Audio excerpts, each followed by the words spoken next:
Coulibaly Kouibir Ibrahim, président de la commission indépendante, a remis aujourd'hui la liste électorale provisoire aux représentants des partis politiques et des candidats à la candidature à l'élection présidentielle d'octobre 2020 au cours d'une séance d'information qui a eu au siège de l'institution chargée des élections CIS à Cocody en présence de ses collègues commissaires centraux et locaux.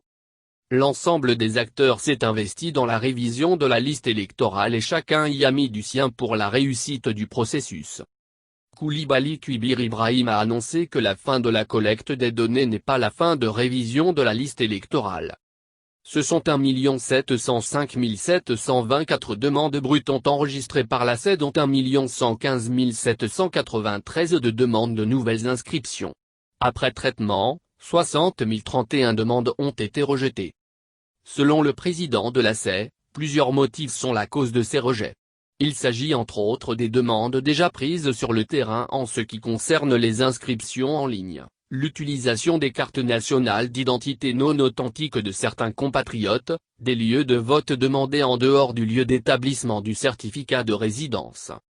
En ce qui concerne l'enrôlement sur le terrain, des enrôlements ont été faits hors délai, il y a eu un fort taux de doublons, des requérants ont présenté des cartes nationales d'identité qui n'étaient pas les leurs. À ces rejets, il faut ajouter le retrait de la liste électorale des personnes déçues de leurs droits et les personnes décédées. Après ce nettoyage, la liste électorale provisoire 2020 prend en compte 1 645 693 dont plus de 900 000 nouvelles inscriptions. En définitive, la liste électorale provisoire compte 7 535 000 d'électeurs contre 6 595 190 d'électeurs en 2018, soit une augmentation de plus de 900 000 électeurs.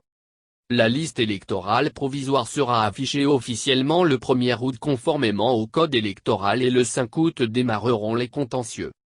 Le président de la CED a invité les représentants des partis politiques et les candidats à la candidature de se déplacer pour ce processus afin de donner une liste électorale fiable à la Côte d'Ivoire.